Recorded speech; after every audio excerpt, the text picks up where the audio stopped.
Halo semua, pada kesempatan kali ini saya akan membahas tentang hama dan gejala serangan pada tumbuhan. Pertama adalah hama belalang kayu. Morfologi hama ini berukuran 45 sampai 55 mm jantan dan 15 sampai 75 mm yang betina. Tubuh terdiri dari atas kepala, dada, toraks, dan abdomen. Berwarna coklat kekuningan atau hijau dengan corak warna biru gelap, terutama di bagian sayap. Bagian sayap belakang biasanya terlihat saat terbang dan berwarna merah. Individu muda biasanya berwarna hijau pucat dan corak gelap. Habitatnya, belalang kayu tersebar luas di wilayah selatan Thailand, Malaysia, Indonesia, dan Filipina.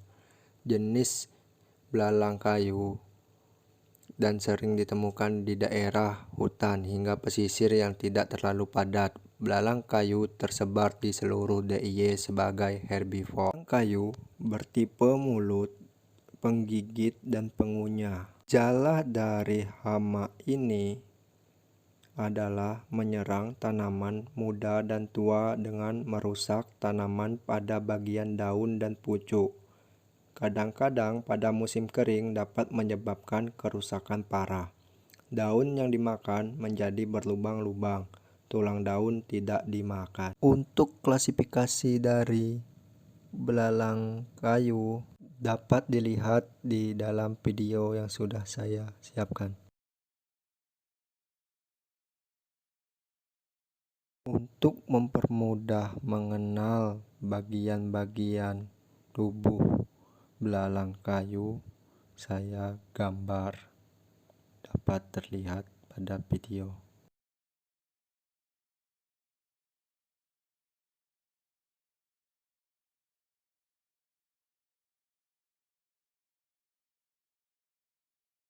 Dan ini adalah contoh dampak dari hama belalang kayu yang menyerang daun tumbuhan.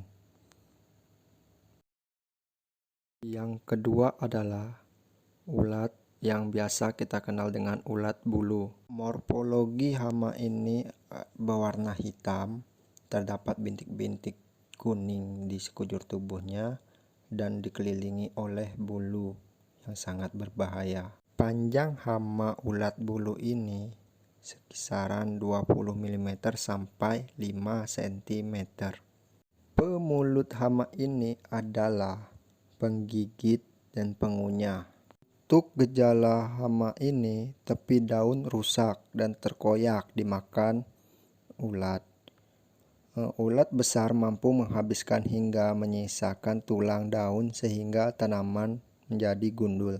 Selain itu, meninggalkan jejak berupa kotoran di sekitar tanaman yang diserang. Untuk klasifikasi hama ini dapat dilihat di video.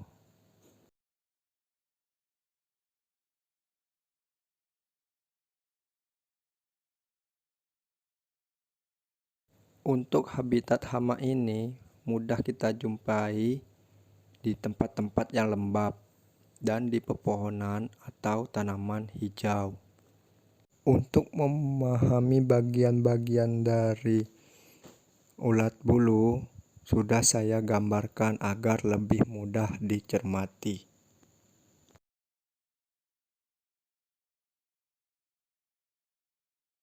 Terlihat di dalam video, terdapat daun-daun yang sudah rontok. Itu adalah bagian-bagian daun yang sudah dimakan oleh ulat ini. Yang ketiga adalah walang sangit. Morfologi hama ini berukuran sekitar 2 cm, berwarna coklat kelabu, memiliki belai untuk menghisap cairan tumbuhan. Pemulut hama ini adalah penusuk dan penghisap. Hama ini menyerang dengan cara menghisap cairan tangkai bunga dan buah pada masa pengisian dan pemasakan buah, sehingga menyebabkan buah hampa atau busuk. Selain itu, tanaman juga akan mengalami klorosis dan perlahan akan mati. Klasifikasi hama ini dapat dilihat dalam video. Habitat hama ini biasanya berkelompok dan hidup di tumbuhan padi dan tumbuhan hijau yang buah-buahan yang banyak. Untuk mengenali lebih mudah bagian-bagian walang sangit dengan cara saya gambar seperti pada video.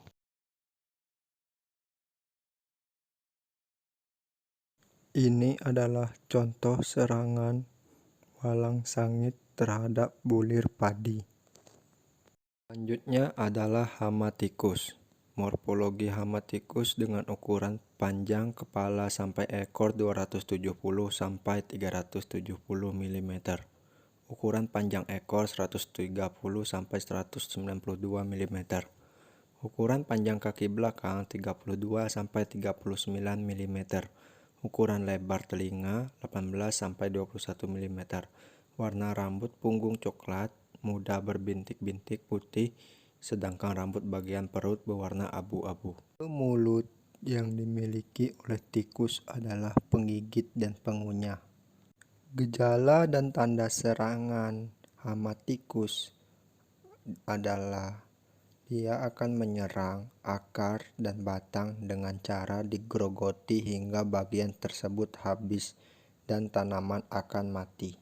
Hewan ini memiliki banyak sekali jenis yang biasa ditemukan di sawah, di got, dan di tong sampah yang agak-agak kotor. Untuk klasifikasi hama ini dapat dilihat di dalam video.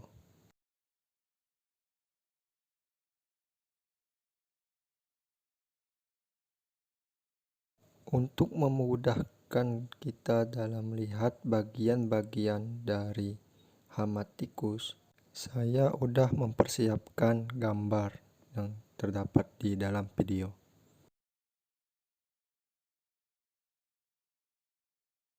Ini adalah gejala dan tanda serangan dari hama padi, sehingga terlihat batang padi jatuh kayak terpotong. Kemudian ada hama tupai.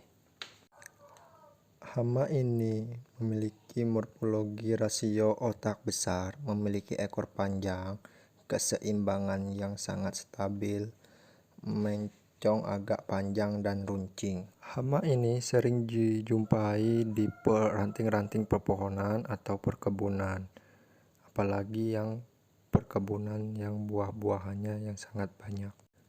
Hama ini menyerang buah yang sudah tua, masak dengan ciri serangan terdapat lubang bekas gigitan pada buah dengan sisi yang rapi. Untuk klasifikasi hama tupai dapat terlihat pada video.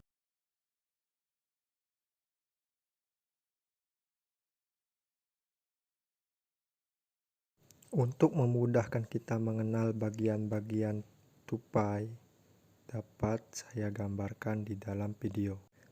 Tipe mulut yang digunakan oleh tupai adalah penggigit atau pengerat. Ini adalah contoh serangan tupai terhadap buah pepaya, yang dimana terlihat bolong di tengah-tengah buah pepaya. Itu adalah tanda serangan tupai. Yang terakhir adalah bekicot atau siput. Bekicot memiliki berat badan berkisar antara 150 sampai 200 gram dan panjang tubuhnya mulai dari 90 sampai dengan 130 mm. Bekicot memiliki pernapasan menggunakan pilium tipis yang dilengkapi pembuluh kapiler.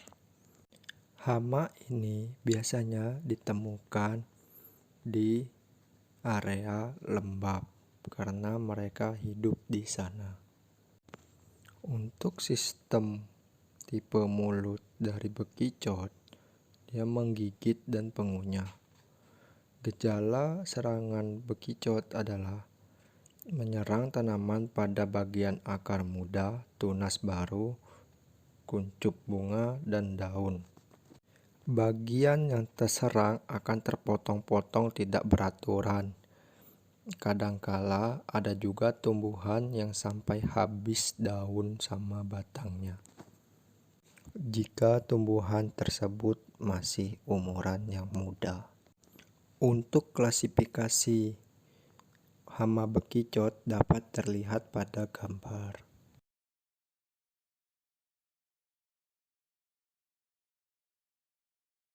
Dan untuk mengetahui lebih mudah bagian-bagian dari bekicot atau siput, dapat kita lihat pada gambar yang saya buat di video.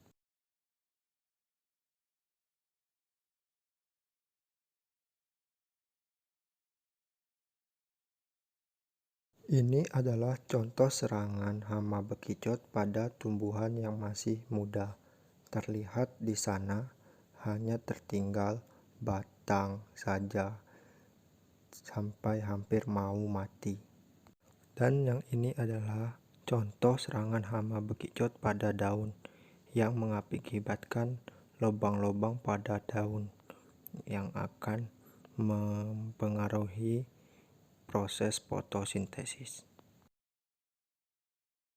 Sekian pembahasan tentang hama dan gejalanya terhadap tumbuhan. Salam dan bahagia.